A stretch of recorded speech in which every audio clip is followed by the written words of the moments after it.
Hello, everyone. I would like to welcome you to our today's session and thank you for joining us today. I will be your moderator. I'm Fatima Dirani and I have done my master's in production enhancement from St. Petersburg Mining University. Today we have the second lecture of this course, which is about drilling rig and drilling components, which will be presented by Dr. Ashraf Alshorbagy. So before proceeding to the session, if you have any questions during the presentation, use the Q&A section. And now let me introduce our very high esteemed and skillful geologist, Ashraf Alshorbagy. He has more than 23 years of experience in the oil field, focusing on surface data logging, formation pressure evaluation, drilling optimization, and working as global senior instructor. Working at the USA, UK, Russia, Saudi Arabia, Dubai, Pakistan, Oman, Egypt, Libya. He worked for different scales companies, Arco, British Petroleum, Petrobel, Pennzoil, Karoon, Khalda, British Gas, ENI, and Shell. He's also teaching well site, reservoir dynamics, drilling and well control, operation geology, petroleum technology at Alexandria University. Now, let's warmly welcome our honorable speaker, Dr. Ashraf Alshorbagy. Please continue. The session is over to you. Okay, thank you very much, Fatma, for your introduction. Hello, everybody. It's a pleasure to meet you again today to continue our explanation for the first lecture in the last week. We're speaking about the well planning, we're speaking about the rig types, and we explain the rig component, and we speak about a lot of components, and finally, we speak about the 5 systems in the rig component. The first one, which already explained, which is the power system. Second one with the hoisting system, already finished. And today, inshallah, we'll continue to explaining the other system in the rig component, which is the rotating system, the circulating system, and the last one, which is the blowout prevention system. For the rotating system, what is the function of this system? The rotating system allows the rotation of the drill string. And as I explained before, if we need to drilling any well, we need to rotate the string, we need to circulate mud through the string, and we need to lifting the string up and down. And so, if we need to rotating the string, we're using the rotating system. We have 2 methods to rotating the string.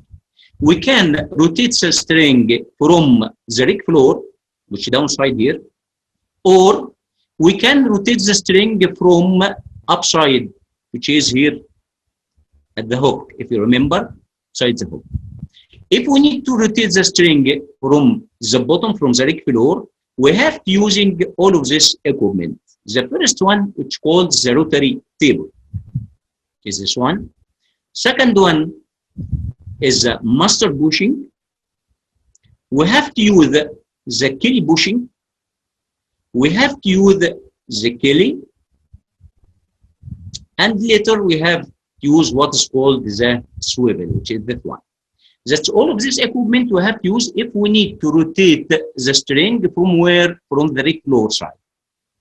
But if we need to rotate the string from upside, side the hook, we're using what's called the top drive. The top drive here, as you see, is already hanging in the hook and the traveling block, and the string is already be inside or fixed here in the top drive, and so we can rotate directly from the top drive. We're starting to explain all of this component to see how can we rotate the string and what is the rotating system. First, the rotary table. What is the rotary table? The rotary table is already at the rig floor. This table is rotated by a motor, or we can rotate it by mechanical method. Okay? And what's the function of this one? First function, just if we're rotating the rotary table, we can transmit the rotation from the rotary table to the string, as I will explain in the next slides. The second function for this one, The rotary table, which is this one, the outer one, the rotary table, can suspend the string while the connection and while the trip. Let's remember what we explained in the last week. We have here the string have to be lifted or hanging by the hoisting system. But if we need to make a connection or trip, we have to what? We have to suspend the string here by slips if it is not supported by the hook or by the top drive. And so the second function of the rotary table to suspend the drill string during the connection and the trip. That's the first one. And take care, guys, from this slide, the outer one here is the rotary table, the outer one. Okay? Second equipment will be the master bushing. What is the master bushing? As you see here in the slide, the master bushing have 4 opening or 4 hole here. And this equipment is a device which fit into the rotary table. If we see the rotary table here, we take the master bushing, and the master bushing will fit here inside the rotary table, as you see here. Okay, and what is the function of this one? When the rotary table is rotated, will transmit the rotation to the master bushing, and the master bushing will transmit the rotation to another component which is called the Kelly bushing. And so we have rotary table, we have master bushing. The next function of this one, also, if you see here, it's accommodate the slips. We have the rotary table. Inside the rotary table, we have the master bushing, and the master bushing will suspend the string by using the slips. The third equipment for rotary or rotating system is the Kelly bushing. If you see here in the Kelly bushing, we have 4 bends. You see here, we have 4 bends. Or sometimes in some types of the Kelly bushing, we have a square lower section here instead of the bend. But the common one is this one, which have 4 bend. Used for what?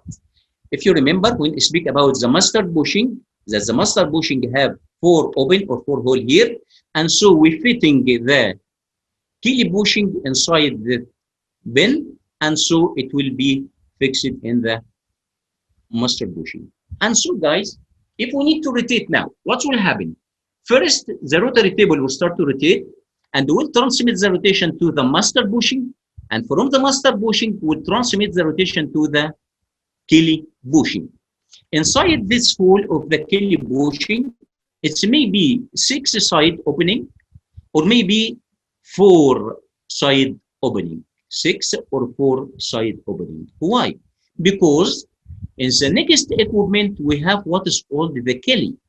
The Kelly is a device, or it's pipe, maybe a square Kelly, which have 4 sides like this, or maybe hexagonal Kelly, which have 6 sides like this. The Kelly will pass through the Kelly bushing, and so it can moving up and down. Even if the Kelly bushing is rotate, we can moving the Kelly up and down. And the Kelly now, if you see, will be run inside the Kelly bushing. And so, guys, if we need to rotate the string, first we have to rotate the rotary table, which is number 4 here, and then we have to insert the master bushing, and so the motion or the rotation will transmit from the rotary table to the master bushing. And inside the master bushing, we insert the Kelly bushing, or fitting the Kelly bushing from the 4 pin, and we insert the Kelly, which is maybe hexagonal or square, inside the Kelly bushing to rotate. And now we already have the Kelly will be rotate, and from the Kelly we already have what is called the Kelly saver sub. And from the name, guys, sub is meaning small or short pipe, saver to save the Kelly. We're using the Kelly saver sub here to protect the thread of the Kelly, and so we connect the Kelly saver sub to the Kelly, and this one will be connected directly to the string in the hole. And so now we can rotate the string by using the Kelly and Kelly bushing and mutter bushing and the rotary table, and the rotation will be from where? From the rig floor, from the rig floor. That's the first. Okay, okay. But we have question now. The Kelly will be rotated. If the Kelly is already hanging in the hook here, which is hoisting system, and we need to rotate, what will happen? Of course, if we're rotating like this, what will happen? The anchor and the traveling block and all the trailing line will be twisted. And so I can't rotate. And so we have to using what is called the swivel. This one is called the swivel. What is the swivel? Swivel is device which allow the drill string to rotate. Why? Because the outer body of the swivel is not rotated at all. Okay? But if we need to rotate, just the string and the Kelly will be fitted here or fixed here inside the swivel, and the rotation will be inside the swivel, but the outer body of the swivel will be not rotate. And so we can hanging the swivel from the bale, we can hanging in the hook here, and we can rotate directly without any twisting of the drilling line. And so the first function of the swivel is allow the drill string to rotate. The second function of the swivel, if we have the Kelly here and the Kelly will connect it to the drill string, the swivel will supporting the weight of the drill string, with hanging all the drilling string. The third function of the swivel, as I explained, to drilling we need circulation of drilling fluid. And so the swivel have what is called a goose neck. A goose neck. This goose neck is connected to rotary hose, and the mud coming from the rotary hose through the goose neck and go through the swivel and directly to the Kelly and the drill string. And so now we can already rotate the string from the rotary table using all the equipment. What if we need to rotating the string from up using what is called the top drive? Top drive, you see here, also have a bale here. This bale is directly connected to the hook, which is connected to the traveling block, which is connected to the drilling line. And so if we were using the traveling block, of course, we will not use the swivel, we will not use the Kelly, we will not use the Kelly bushing, right? Okay, and I have a question now. How can we rotate? We have the string here, and we have a motor inside the top drive. It can already directly rotate the string. The question, which one is better? Which one have more advantage? If we rotate with the top drive or if we rotate with the Kelly? Of course, the top drive is better, have more advantage. Why? First advantage, we can drilling, if we're using the traveling block, we can drilling stand by stand instead of joint. If we're drilling with the Kelly, we can't drilling three joint. With only one joint, we can drilling only one joint. But for using the top drive, we can drilling stand by stand. That's the first advantage, which is very good for what? Okay, it's good for time and of course for money.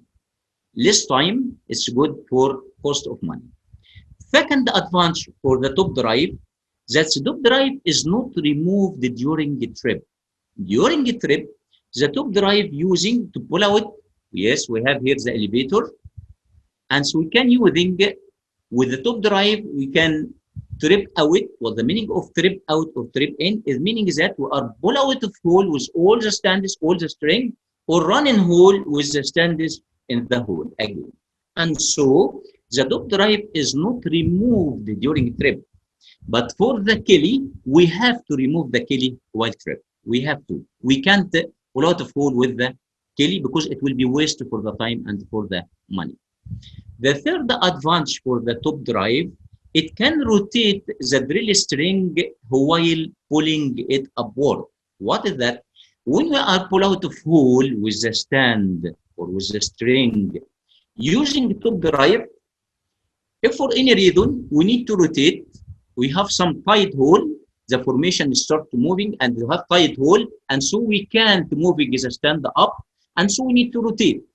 If we are using the top drive, we can rotate while the trim. It's no problem at all. But can we rotate if we are pull out of hole using the Kelly? Of course no. Why? Because from the second point here, if we are pull out of hole, we have to remove the Kelly and place the Kelly in the rat hole. And so there is no Kelly, it meaning we cannot rotate at all. And so the third one, we can rotate with the top drive while trip, but if we're using the Kelly, we have to remove the Kelly, and so we cannot rotate. This is three advantages of using the top drive than the Kelly. Of course, the top drive is more expensive. It's disadvantage. Also for this advantage, due to the fast movement of the top drive, the wire line or the drilling line will be wearing fast than the Kelly. Okay, and so guys, we finish the first topic today, which is the rotating system using the top drive or using the other equipment, which is the swivel and other equipment. We'll go now to the second topic, which is the circulating system. Circulating system, to drilling a hole, we have to remove all the cutting in the hole, and so we have using the circulating system. If we see the stand here, this is the string, and I will explain next week, inshallah, what is the component of this string.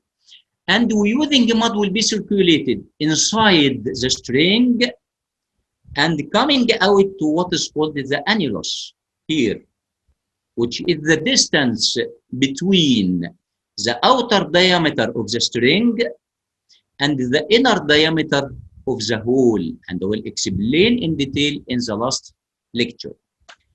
While mud is moving or circulating inside the drill string, what we have, what you assume, what you expect that we have here at the bottom of the string, we have a bit. This bit is crushing the cutting at the bottom and shearing it. Why? To make a progress, to make more depths. And so our target while drilling, we need all the time to clean below the bed. Why? We need all the time the teeth. This one is called the teeth, and I will explain later. This teeth of the bed, which is crushing the formation, we need to be all the time in contact with the new formation, because if this will contact with crushing the new formation. Okay?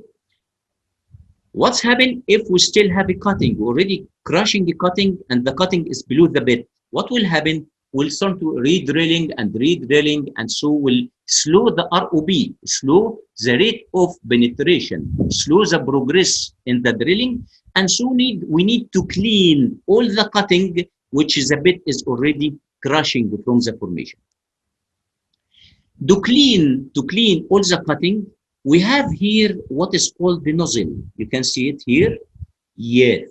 From the nozzle, the mud is coming in the string, and it was coming here for very small nozzle, which is this one. The velocity of the mud will be very fast, and so it's coming below the bed and will cleaning all the cutting, which allow the bed all the time, and the teeth of the bed will be in contact with the new formation. That's the first function of the drilling fluid.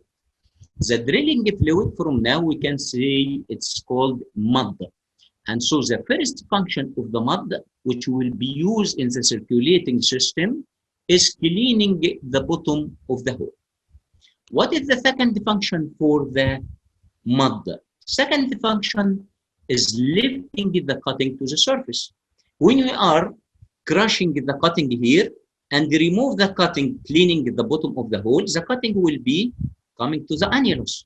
And so the function of the mud to cleaning and lifting the cutting to the surface to clean the hole, clean the annulus from the cutting.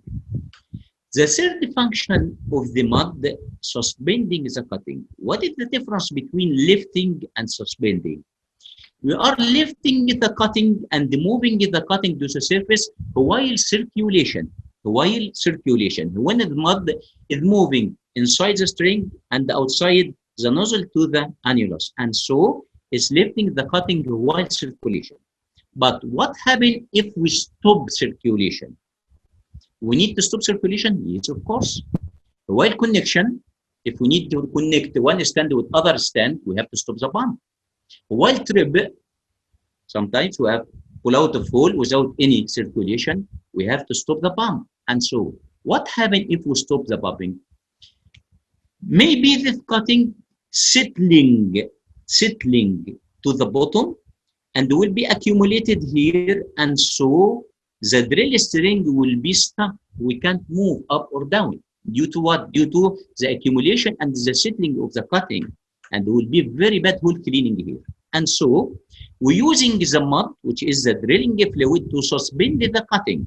The mud here have a property which is called gel strength. This property will suspend the cutting at its place till we're starting to circulate again, and so the cutting, instead of settling, it will be moved again to the surface from the same place. The function, another function of the drilling fluid or the mud is lubricating and cooling. As I explained, if we need to drill, we have to rotate.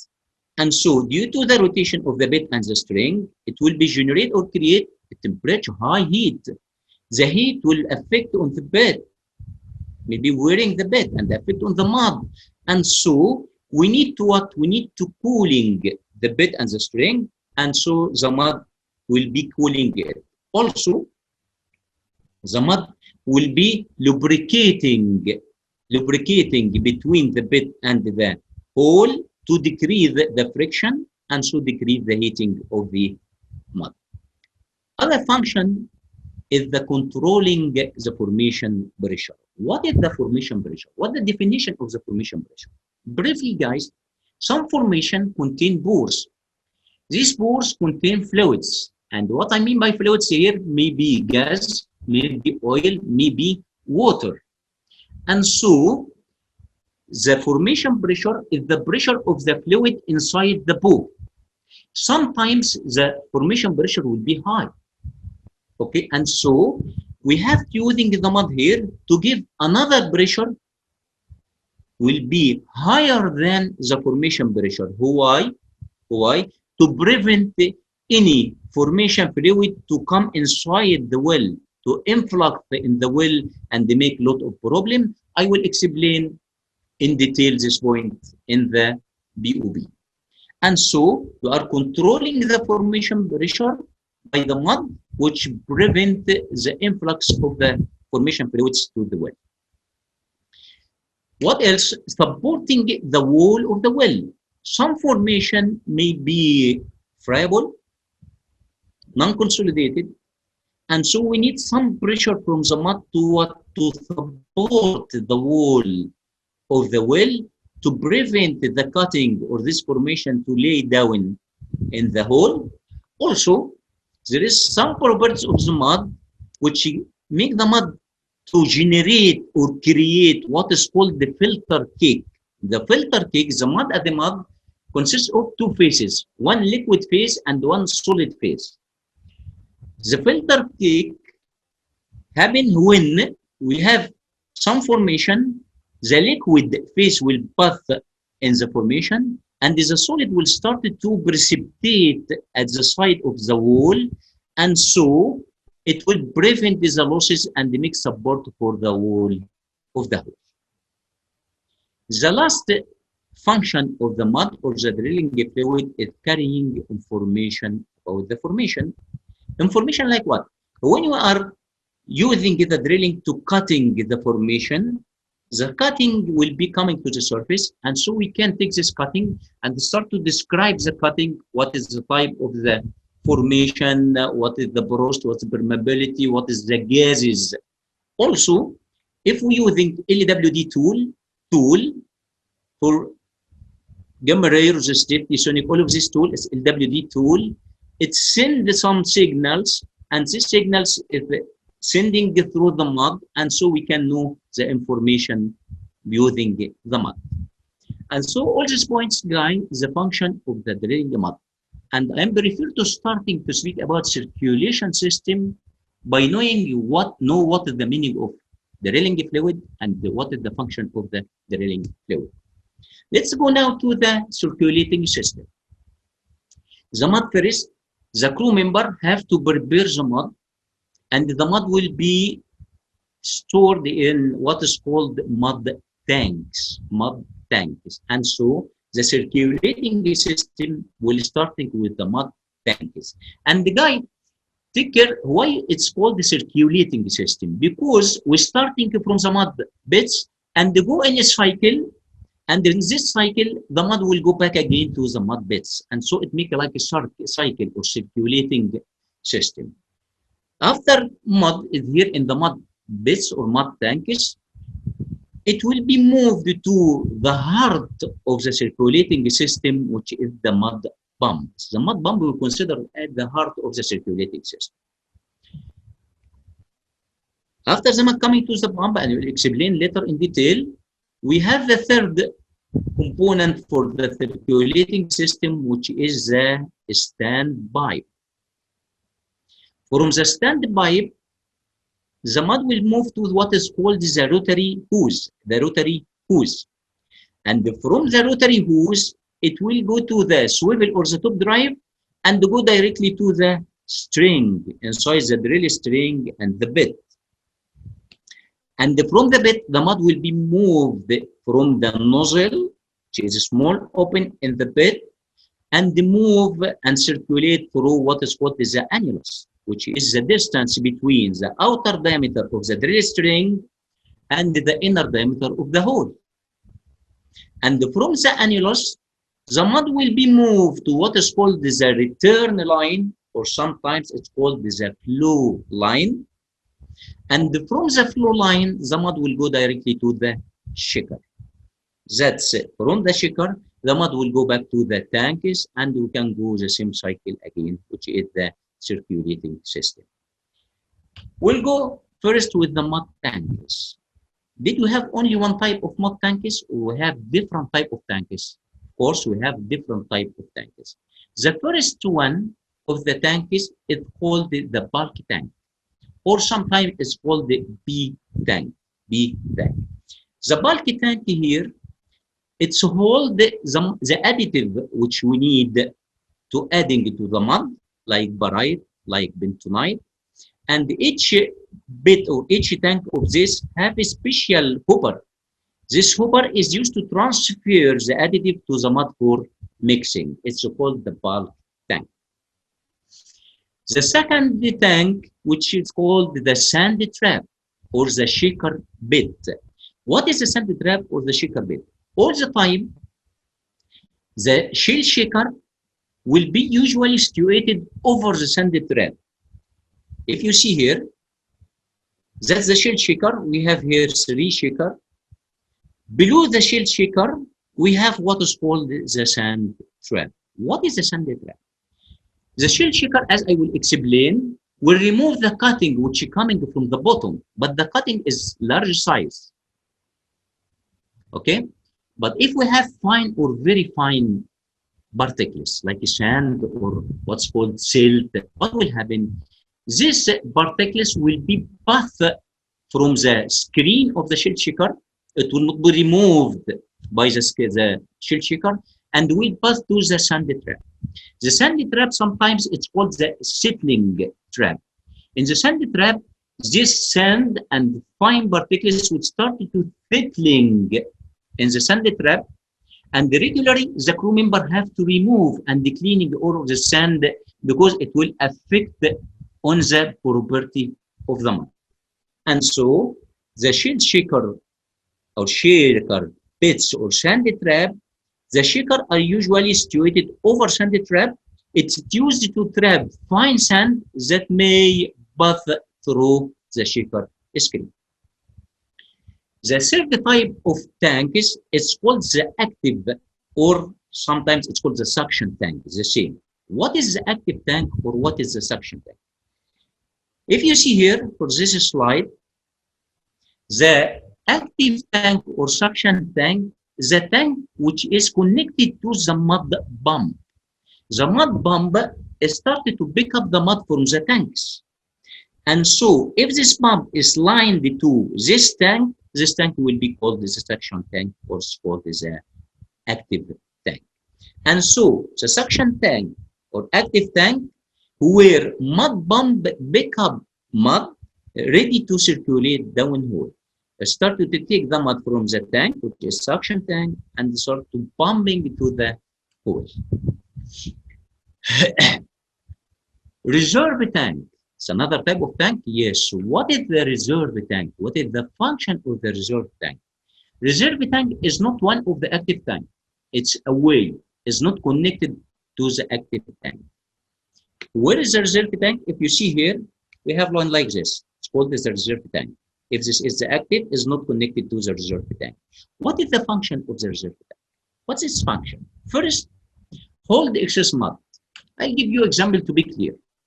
If you are drilling with mud and the mud weight is 12 ppg, and so we can hold the excess mud with the same mud which is 12 ppg in the reserve tank.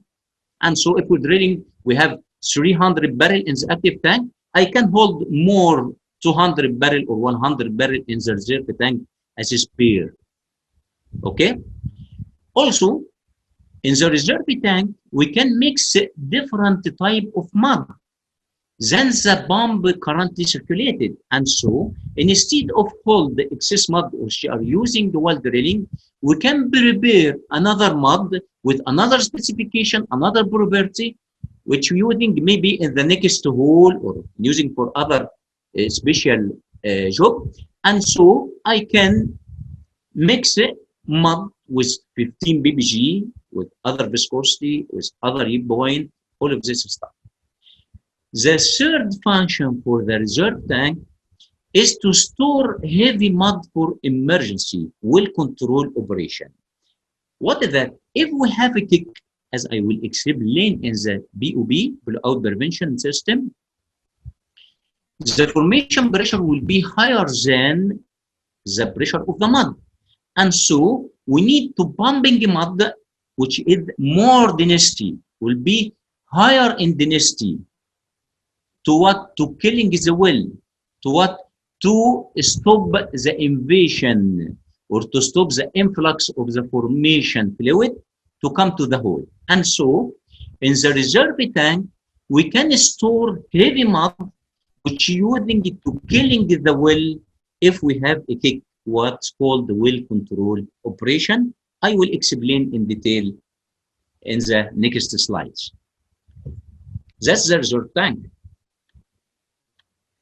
Another type of tank is we have what is called the slug tank. A slug tank is a small tank. It's using to mix a slug. Slug, what's the meaning of slug? A slug, it's a small amount of heavy mud. And so, if we are drilling with 12 ppg mud, I can prepare and mix some mud which is the density is higher than the circulating mud now. It's called the slug, which is a small amount of heavy mud. Why? Why we mixing the slug? Guys, if you are blowout of hole, what's the meaning of blowout of hole? We need to lifting or release all the stand in the hole up. As we know, if you are circulating, the string will be filled with mud. If you are blowout of hole with the stands, and they started to break the stands from each other, you need to remove the stand will be filled with mud. And so, just we lifting this stand from the other string, all the mud will be splashing at the rig floor, which is not safe at all for working for the guys at the rig floor, and also will be expensive to lose the mud. And so, we're using a slug here, which is small amount of heavy mud, and the pumping is a slug inside the drill pipe, inside the string. Because the slug is heavy, it will be lowering the level of the mud inside the string. And so, if we need to break out the stand will be filled with air. There is no any mud, and so we can pull out a hole without losing the mud. This type of trip is called the dry trip, And so we're using this slug here while pull out a hole trip. Also, we can prepare some mud which is called a bill, a spot bill. We can spot this bill at different location in the bed. We can using this bill to cleaning the hole. Sometimes we have the annulus, the hole is loaded with cutting, and so we need the mud, high density, high viscosity, which is just a spot, and they started to pumping this bell, it's called the bell, inside the string, and when it's coming from the nozzle, out from the nozzle, and coming to the annulus, it will lifting all the cutting, because it's the high density and the high viscosity, lifting and cleaning all the cutting and coming to the surface, and so it's called the bell, which is prepared in the slug tank. That's a slug tank sample, which is not huge, it's small tank is. The last tank, which is the trip tank. And from the name of the tank, trip tank, mainly we're using this tank while tripping. Tripping meaning pull out a hole with a stand or run in hole with a stand. Why we using the trip tank? Guys, let me give you an example. If you have a cup of water and filled with water, and this have marker pen or pen, and they start to lowering the pen in the water, what will happen to the level of the water? Will increasing. What if it start to remove or pick up the pen from the water? The level of the water will decreasing. That's exactly what will happen while trip. If we have a hole, well, this will say 10,000 feet, and this feet or this hole or this well, of course, filled with mud, right? Yes. If we're starting to pull out a hole or running hole, if we run in hole, the level of the mud will increasing. How many barrels? It's calculated? Yes, it's calculated. I can calculate how many barrels will increasing if we run in hole with the stand, one stand. Why the level of the mud will increasing? Due to the displacement of the steel of the pipe. And so, how many? If we calculate it, it will be about 2.5 barrel for 5 stand. If this 2.5 barrel return to the active tank, what is the volume of the active tank? Maybe 400 barrel. If 400 barrel and you increasing only 2 barrel is not clear, you cannot monitor. You can say, yes, I have 2 barrel increasing or 1 barrel increasing. And so we have to using a small tank, which is called the trip tank. This small tank is used to monitor the small mud displacement. Any increasing or decreasing at the level of the mud in this trip tank, which is a small tank, I can monitor and I can detect it directly. Also, we can trip tank used while what is called the flow check. If we have doubts that we have some influx coming in the hole, we'll stop circulation, we'll stop everything, and just leave the well and line up the connecting the annulus of the well to the trip tank. Any increasing in the trip tank is meaning that we have some influx coming to the trip tank. And so that's all the tank which are used while circulating. That's the trip tank, small one, as I explained. And I have a sensor here to monitor any increasing or decreasing at the level of the mud. Guys, we have finished all the type of tanks now. If you remember, the shell shaker is used to what? To remove the cutting which is large cutting, okay? Sometimes the fine cutting, as explained, fine particles can be passed through the shell shaker screen and they start to mixing with the mud. It will change the property of the mud and we have to remove. How can we remove all of these particles, which is fine and very fine? Okay, one of you will tell me we have using is a sand trap. Sand trap is not good enough to removing all these fine particles. But why we remove it? Because first, if we have these fine particles, it will be increase the weight of the mud, because solid will be mixing with the mud, and so will increasing the mud density or mud weight. It will be reduce the penetration rate of the bed. If we have lot of solids in the mud, it will be decrease the ROB or rate of penetration for while drilling. The third one, increasing wear on the circulating equipment. We have a solid particles like a sand, start to wearing while circulation, mud is moving with very fast or very high velocity, and we have a very fine solid start to wearing the equipment in the circulating system. To remove the fine particles, we're using what is called solid control equipment. Solid control equipment. I was starting to speak about first the shell checker. The shell checker is used to remove the cutting from mud. But what is the cutting? Is not fine cut. Mainly, it can move some fine cutting if the screen is very, very fine. Okay, but the fine cutting, very fine cutting, we can't remove by the shell checker or the shell checker screen. Second equipment, that's the shell checker. That's one I will explain, will be vibrate. This vibration will remove the cutting, which is large cutting edge. Second equipment, which is the degasser. Degasser used to remove the gases from the mud. While drilling, some formation contain the gases, and the gases will be come with the formation and they start to what? Start to increasing the percent of the gases in the mud. It's good while drilling? Of course not. Just as the gas is coming to the surface, we have to remove the gases from the mud. Why? Why we need to remove the gases?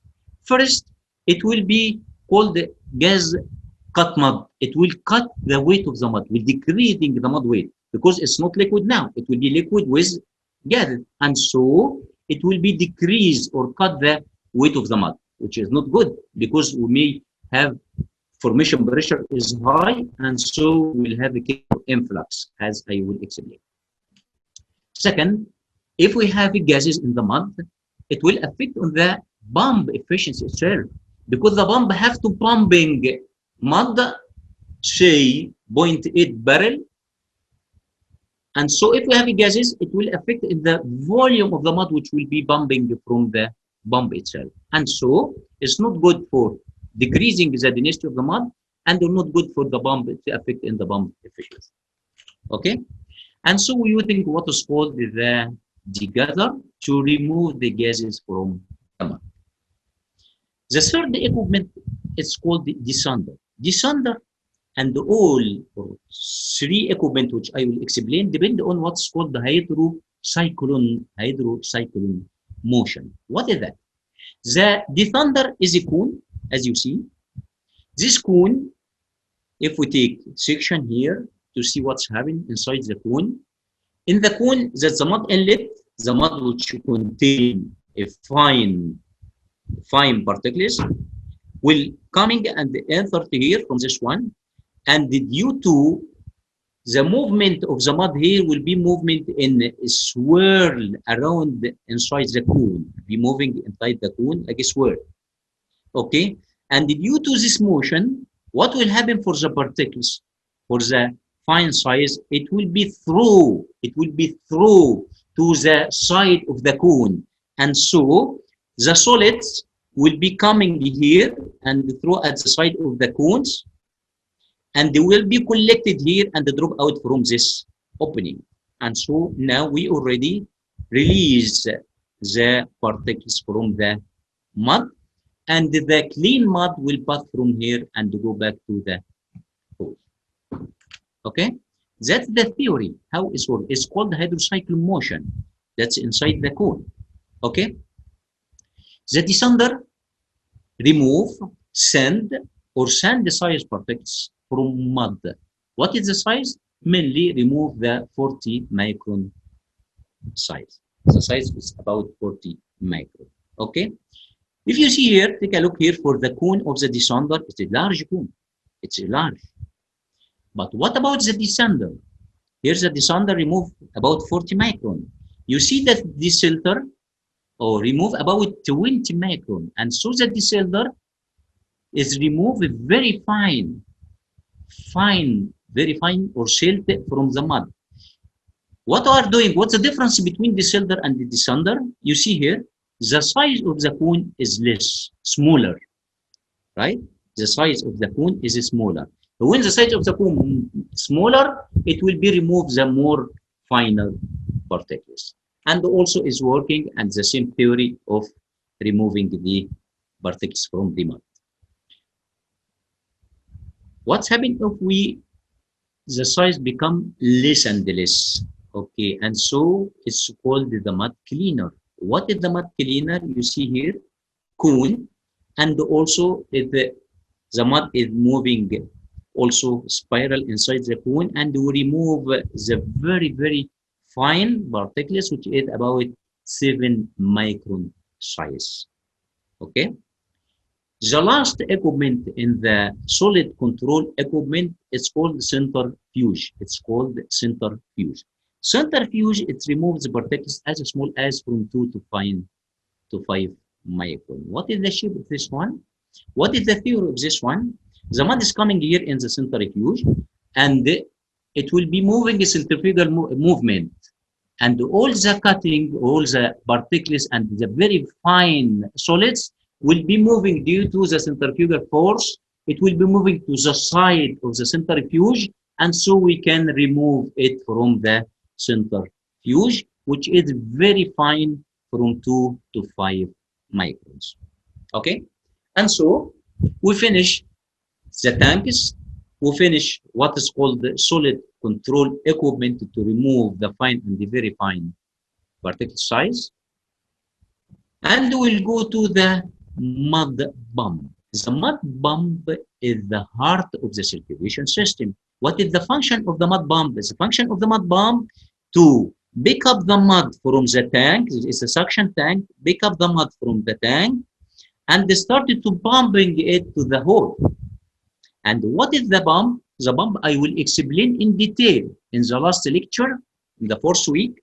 But now, just we know that the pump is cylindrical chamber. This one chamber with a piston. This piston, when moving backward, started to sucking the mud or pick up the mud from the tanks. This valve is open and this one is closed. When this piston is moving forward, this valve will close and this one will open and start to pumping the mud and send the mud to the standby.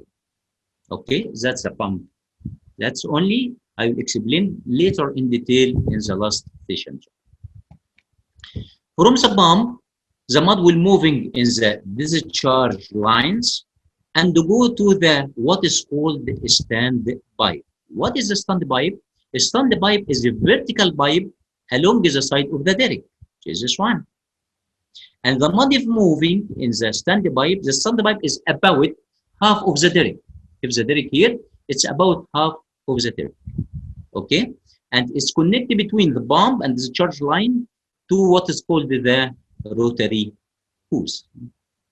What is the next? We have what is called the rotary hose. Which is this one. What is the rotary hose?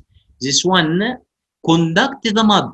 It's already attached from one side to the stand pipe, and from the other side attached to the swivel, gooseneck in the swivel, or attached to the top drive if we're using the top drive. This rotary hose is flexible because it's moving up and down with the top drive or with the swivel, and it's very strong, very strong. After the mud is passing through the rotary hose, it will be passing through the drill string with the bit. And from the drill string to the bit from the nozzle, it will be moving to the annulus here. It's the distance between outer diameter of the string and inner diameter of the hole. And from the annulus, the mud will be moved to what is called the return line or what's called the flow line. The mud will bathing here, that's the flow line. It's tilted like this. The mud is coming very fast and go to what's called the shell shaker. That's the shell shaker. In the shell shaker, the mud will bath first to what is called the bosom belly. This one is called the bosom belly, or it's called the header box or shaker box. Mud is coming here, and we have gates. We open the gates here, and the mud will pass to the shell shaker screen. Shell shaker screen be here. This is screen which is vibrating all the time. This vibration allows the cutting to moving, and we remove it, and the mud will be passing through this screen and go back to the sand trap and go to the tanks, as we say. And so the shaker screen, a series of trays with sieves or screens, which is that one, that vibrate to remove cutting from circulating fluid in the drilling operation. Okay, that was the last component in the circulating system. And just to remember, we can go to see again starting circulating system with the mud tanks to the pump. The pump pick up the mud from the tank and start to send it to the discharge line to the stand pipe. From the stand pipe to the rotary hose, which is flexible, to the string, and from the string to the annulus, and from the annulus to the return line, and from the return line to the shell shaker and back to the tanks or to the pits. That was the circulating system. The last topic which we'll explain today, for the last system in our rig component, is the blowout preventers, or it's called BOP, blowout preventer stack. First, I need to explain why we are using the BOP, why we are using the blowout preventers. Let me give you an example now. If we have two wells, the first well, using a mud, which is the drilling fluid, the density or the weight of the mud will be 12 ppg, pound per gallon. Pound per gallon. That's the weight of the mud. And well, another well, the same size and the same elevation, but you are using the 10 ppg. The mud weight is 10 pound per gallon. I have a question here. If you put your hand as example, here, okay, and see what is the pressure in your hand. What you expect? The pressure here will be higher, or if your hand here loses mud. Of course, if the two have the same elevation, of course this one will be higher pressure here at the bottom. And so for this well, the pressure at the bottom here will be higher. Why? Because the density of the mud is high.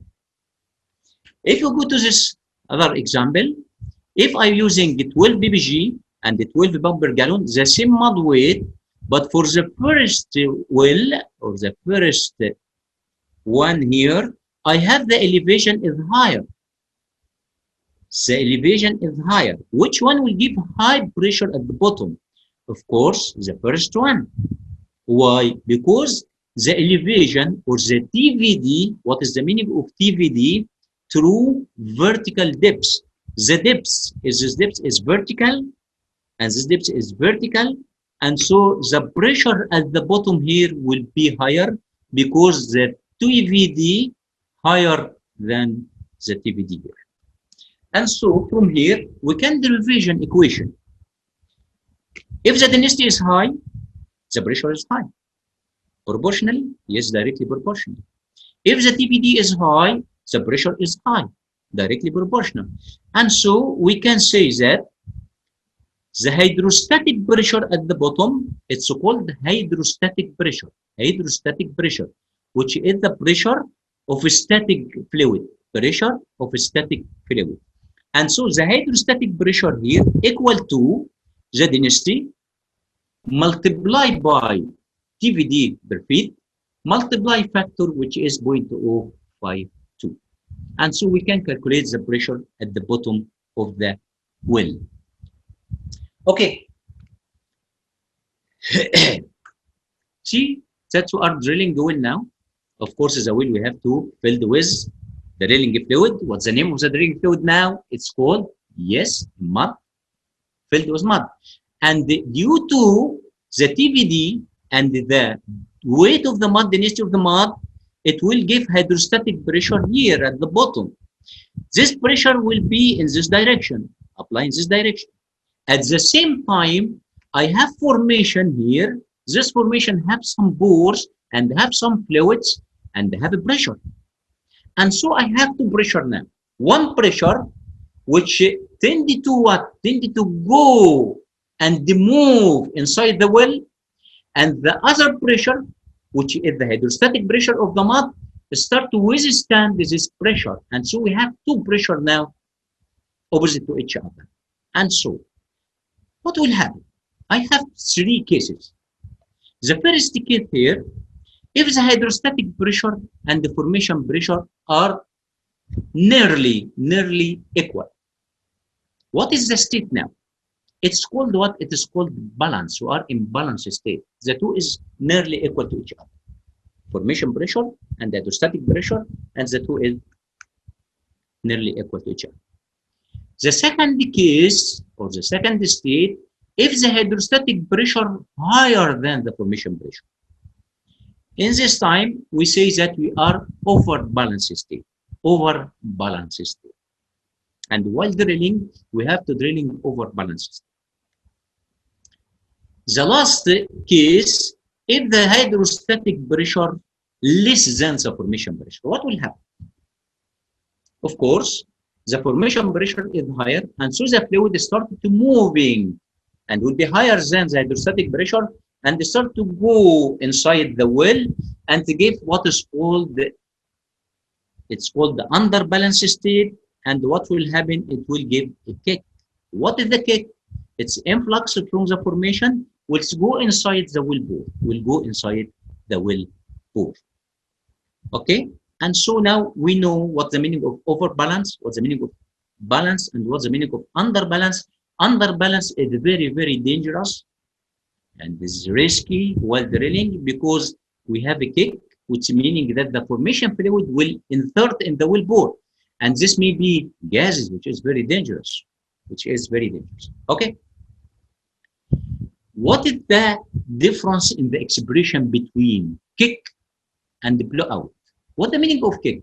Kick is defined as an influx of formation fluids, as explained, into the well bore. Will go into the well bore, but the point here is that can be controlled at the surface. And so if I have any influx, any formation fluid is already coming into the well bore, I can control this one. I can shorten the well and can control this influx and can killing the well without any other. It will be safe. But what the meaning of blowout? If blowout occur is meaning that if the kick cannot be controlled at the surface, and so I can control, and this influx, if it's gases, the gases is moving up and coming to the surface. It's a hazard. Yes, of course. Give you one video, see what's happening here.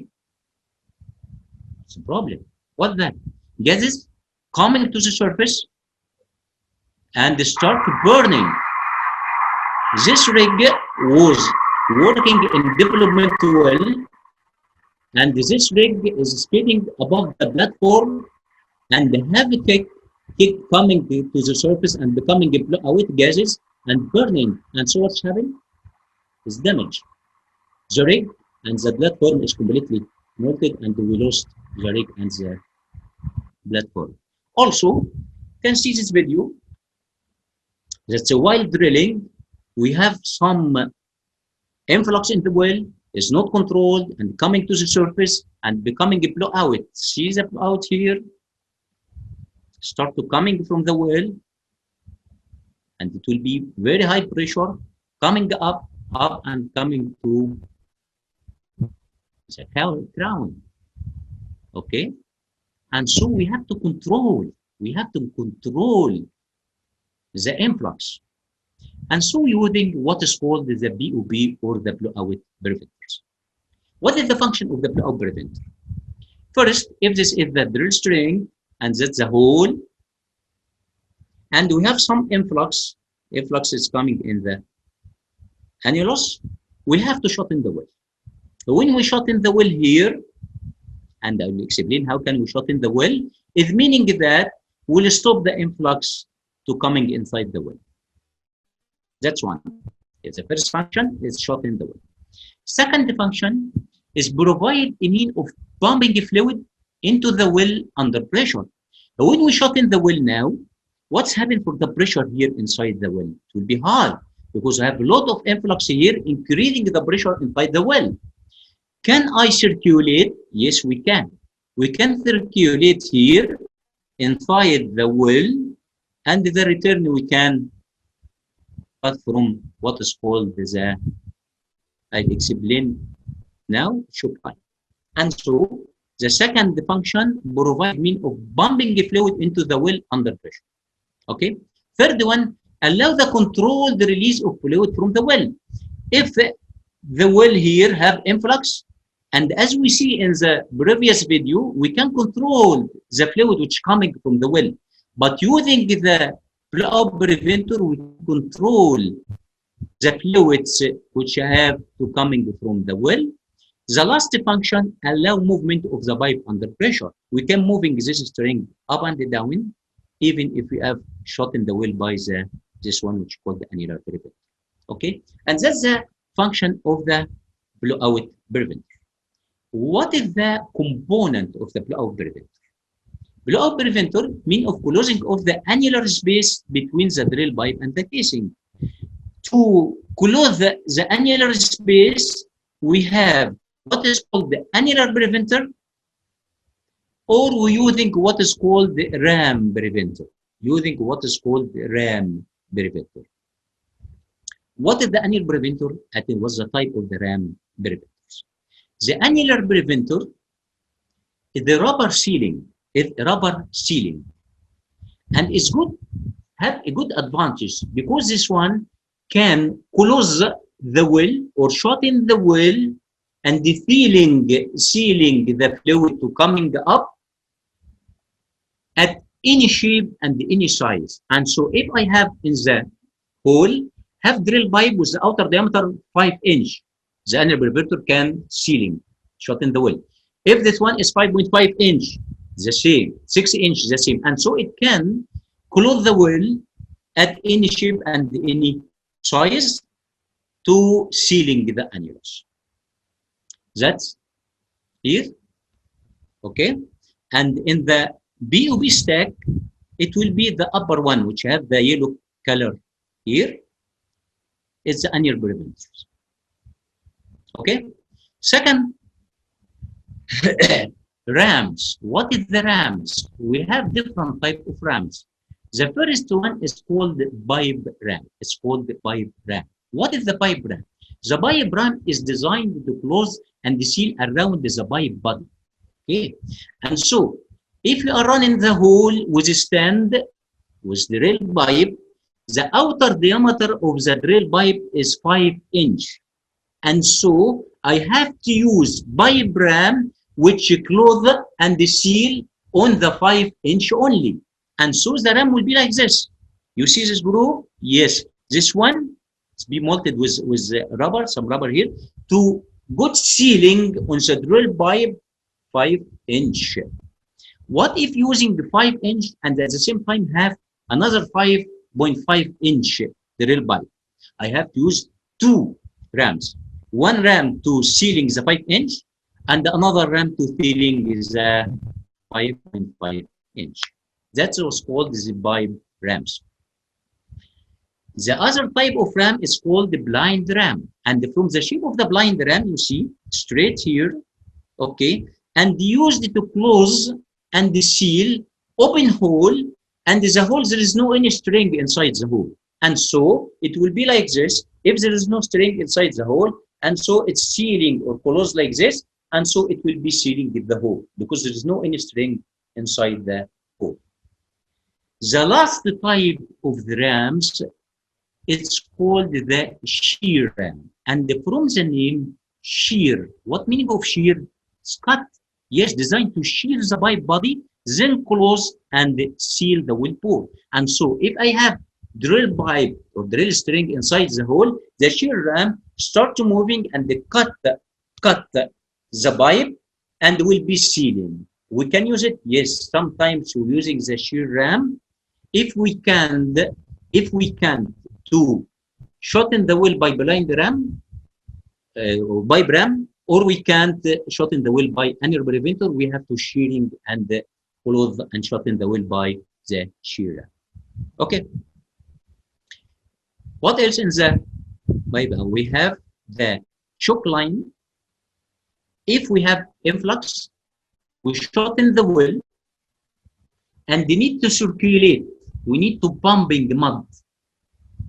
The mud, say, as example, say if the formation pressure is 14 ppg, and so I have to killing the well, I have to pumping the mud higher than 14.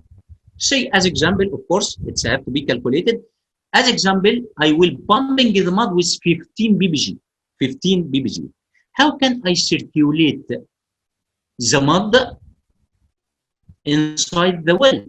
The well is already shut in, and so I will start to circulate the mud from the string, which is 15 ppg, and the mud moving in the string and the path from the pit. Okay, what about the mud in the annulus?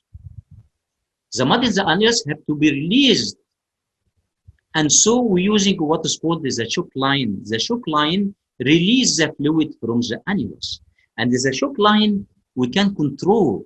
We can open and close the choke line to control the mud or the gases which buzzing from the choke lines. And so the choke line is used to release fluid from the annulus if we need to release.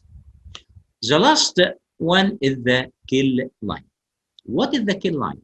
In the BOB, we have choke line and we have a kill line.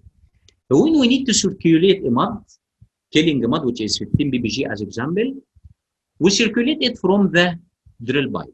But if we have problem to circulate in the drill string, if the nozzle is blockage, I can circulate for any reason. What can I do? I can circulate the mud through the kill line. And so I will circulate or pumping the mud from the kill line and release the mud from the choke line. And but the kill line used to pump mud into the well bore if it is not possible to throw the drill string for many reasons. Okay, the BOB or the blowout preventer, we have to fix it. Where? If we're using a land rig, if you remember, we have here what is called the substructure. And so where we start with the BOB, below the substructure, here we are dug out the chamber here. It's called the cellar, and start to fix the BOB below the rig floor. What if we are working in jack-up rig? Jack-up rig, the BOB will be below the rig floor in what is called the spider deck. Will be here in what is called spider deck. What if we are using the floating rig? Floating rig, what's the type of floating rig? Let's remember, we have two types of rigs floating. The first one, which is submersible, no. Semi-submersible, yes. And the second one is the drill ship. And so if we're drilling with the semi-submersible rig or drill ship, where we can starting to using the BOB, when we're fixing the BOB, it will be on the seabed, on the seabed. Okay? And so it was the last topics, which is the BOB or blowout preventer. And I prefer to stop at this stand because the next slide have a relation with this one. Why? Now we finish all the component. We have first, which is the power system and the rotating system, circulating system, hoisting system, and we have lots is the blowout prevention system. Okay, guys, the last topic today, and this is a very advanced, and I think it may take more than 2 hours to explain. But for you, I make only some slides. I will explain in brief. The next slide I will explain in brief. Just take information about it. What is the difference between the floating rig and the jack-up and land rig? Jack-up and the land rig is fixed rig. It's called the fixed rig. The floating rig, which is semi-submersible, and the drill ship, it's called non-fixed rig. Why? Because it's affected by the waves and by the tides, right? Okay. And so, what if you are drilling with string, and the string, the bit already at the bottom, and we assume that is the rig floor, and that's the stand, assume, okay? And we have waves, which are high waves. Sometimes the waves are up to 5 meters, sometimes more. And so what's happened? When the wave is coming, so the bit, instead of to be at the bottom all the time, it will be moving up due to the waves, right?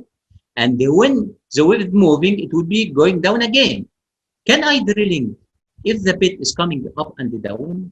Of course, no, never, we can't.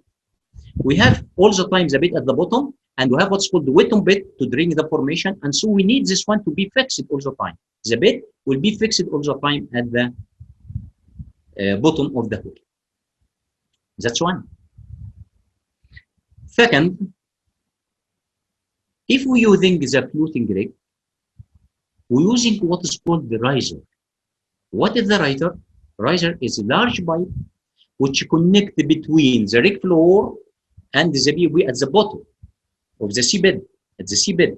And so this riser, if the wave is moving the rig up and down, this riser will be completely damaged. And so we have to use what is called the offshore component, which used to heave compensation, to compensate the movement of the rig up and down. Guys, in brief, we have the first one is called the drill string compensator. What is the drill string compensator? What is that? The drill string compensator designed to cancel out or to nullify the effect of the rig heaves on the drill string. Because if the rig is moving, the drill string at the bottom will be moving up and down. And so we're using what is called the drill string compensator to cancel out the effect on the drill string. The second one is called the marine riser tensioner. Marine riser tensioner. It's provide what? It's provide all the time heavy tension on the riser. I will explain to be the riser pipe all the time in tension case. Starting briefly, the drill string compensator. What is the idea? What is the theory for this one? Here we have compensator, what's called compensator. This compensator,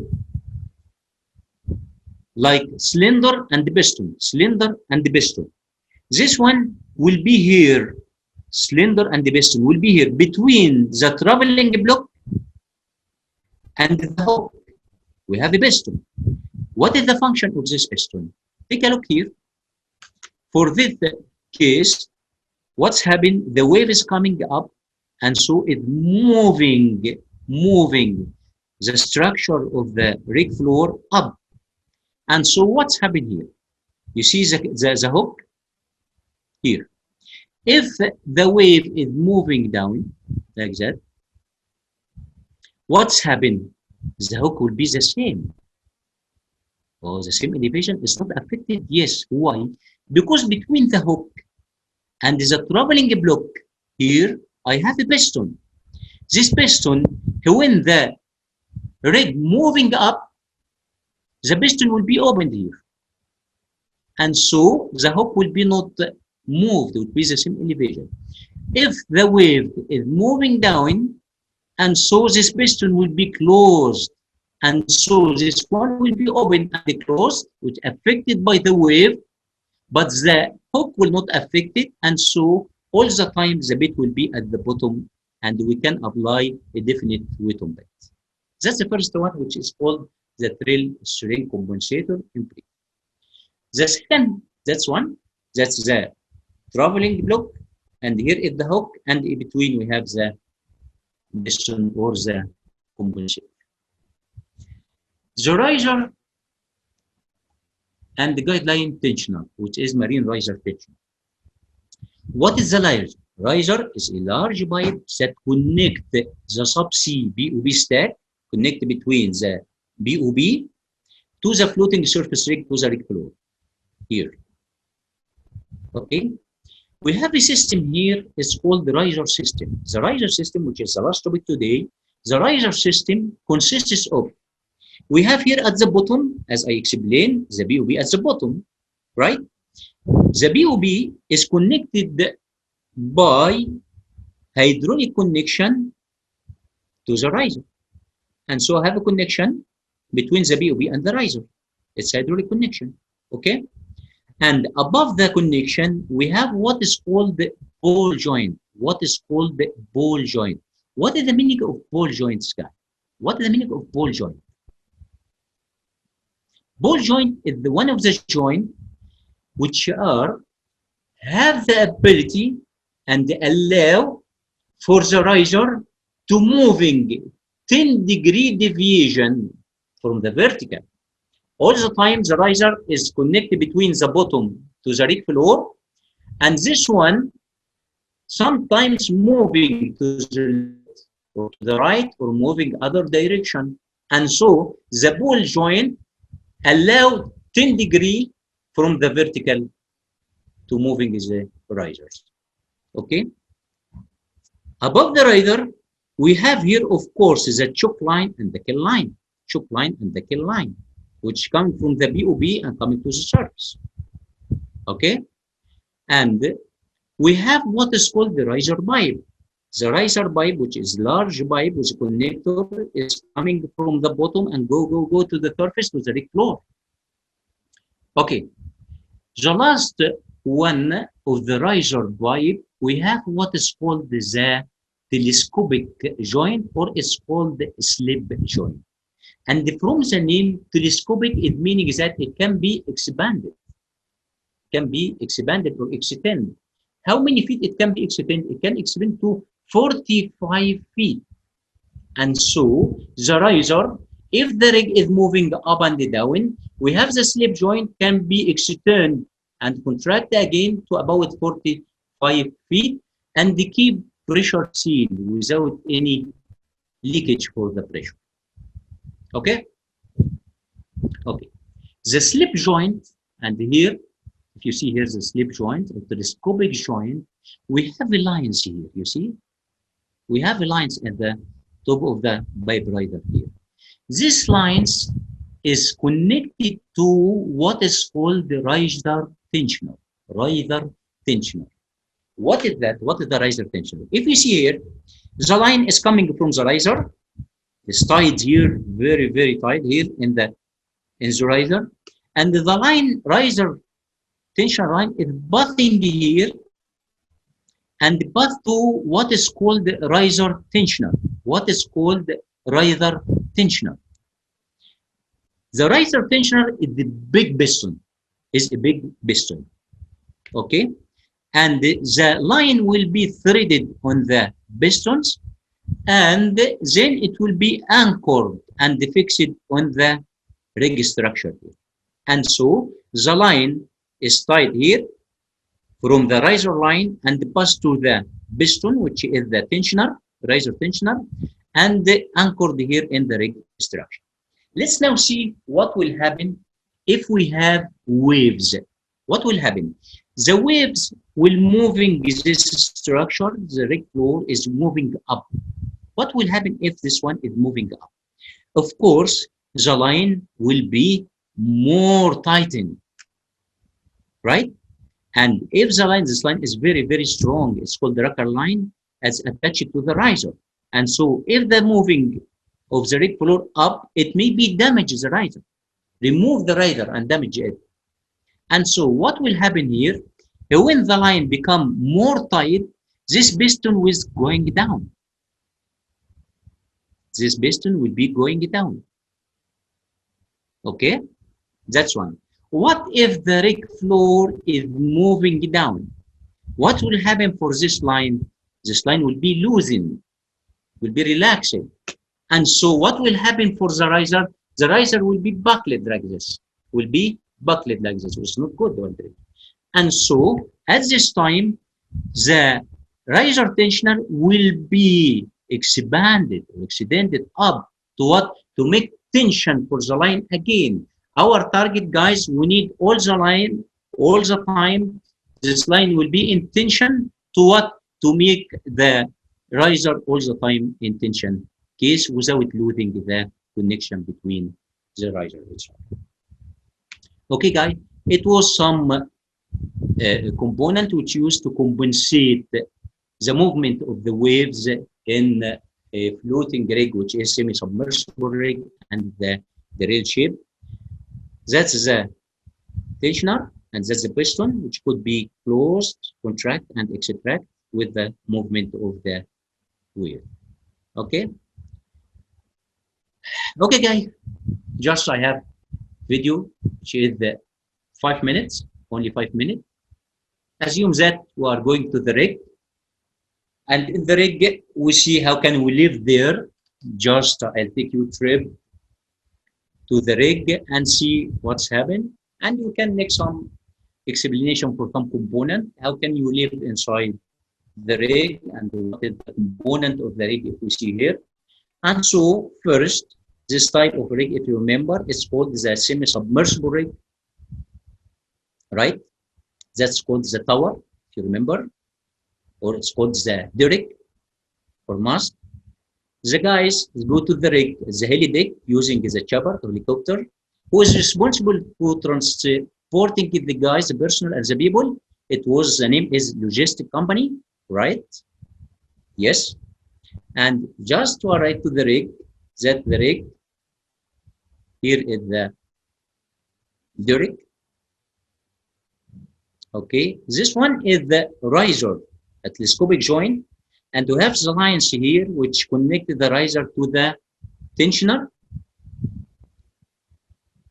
Also, we can see here, that's for communication, this is not drilling. We can see the boat, logistic company, to transportation of the equipment and for the material for the boat.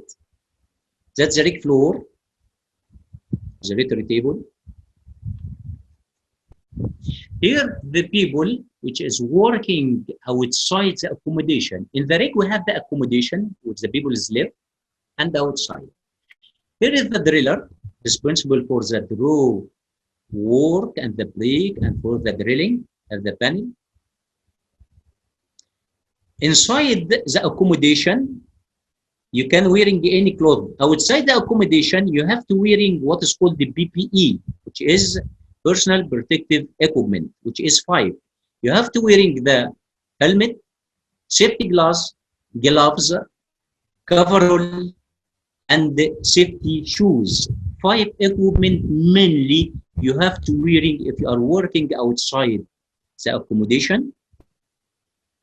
Here, that's stand, pin, and box. These people which is working in the rig. This guy name is Blowout, which is responsible for cleaning and painting in the rig.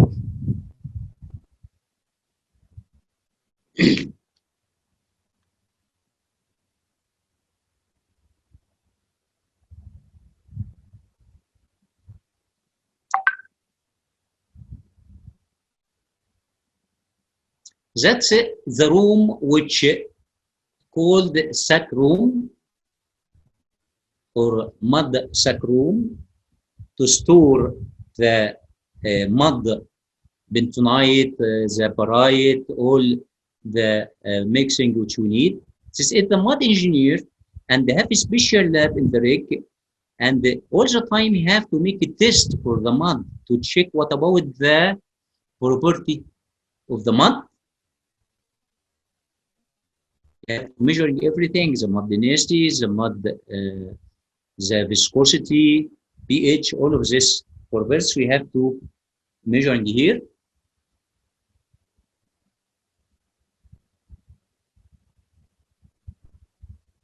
It's called the mud engineer. The name of this guy is called mud engineer.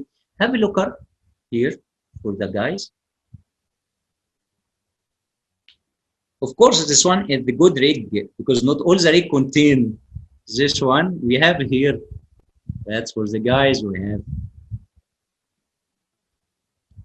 sports guy. Yeah, guys, please. Not all the rig have all of this. Yard and the sports machine, all of this. Here, area for the food. Of course, in the rig. Have food for all the people. Also, we have the office for the company man. If you remember, the company man is the man which is representative for the operating company, right? Inside the accommodation, here we have the rooms which are live. If we go to one room and to open the door, we have some television, we have bedrooms here. Also, some people working like the tool pusher by him, some guys working inside the. Okay, guys, today we already finished all the rotary system. We finished the circulating system. We finished the blowout prevention system, and we finished the compensation system for the semi-sub and the drill ship, which is floating rig. Please, time for question now. If you have any question. Thank you so much, Dr. Ashraf. It was a very amazing lecture and a very well explained one. So now we have so many questions, but we will pick some because of the lack of time. So first question, what the slip joint is made of? What's the function of the slip joint? What it is made of? The slip joint. What the slip joint? Yeah, made. It's like metal or rubber. Yes, of course it's metal, but I have ability from outside. From the outside is metal, right? And from inside have some rubber to sealing and prevent the release of the mud and the pressure of the mud from inside. And so from the outside it's a metal, and from inside it's have like a rubber. Mm-hmm. How does the descender remove barite from the mud, and that can cause problems? Again, Fatma. Okay. Does the descender remove barite from the mud, and can it cause problems?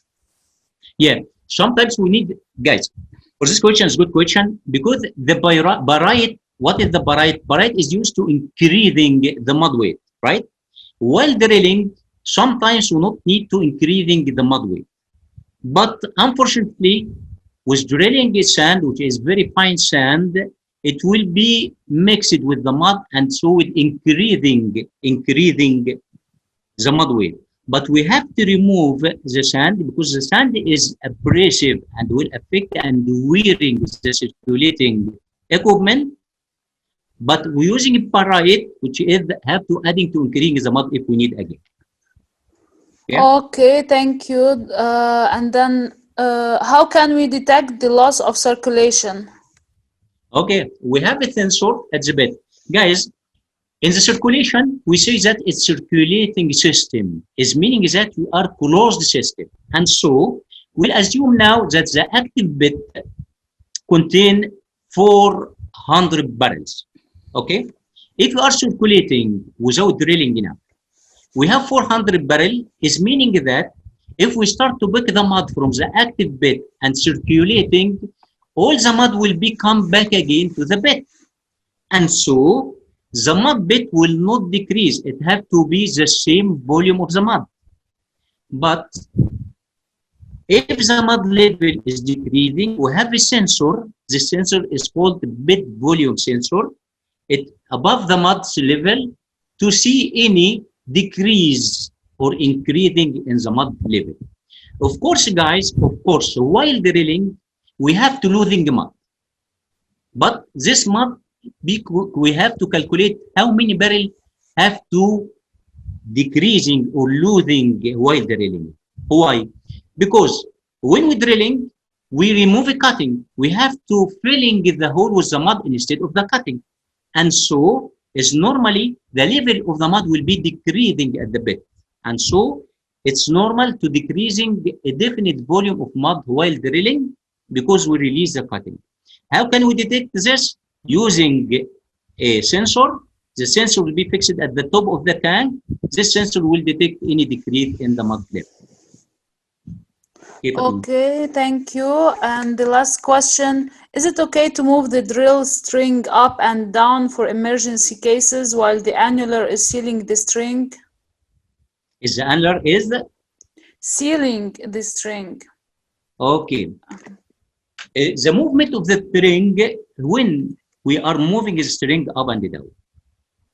If we have tied hole, was made of tied hole, the formation is already stuck the hole. We need to working in the stand to moving up and down, okay? But what if we shorten the well? If we shorten the well, of course, if we using the rams, we can moving the string up and down. We can move. But if we using the annular preventer, if we need to have to moving the string, we can move it, but it will affect in the lifetime of the annular preventer. The annular preventer will be wearing due to the movement or due to the rotation of the string.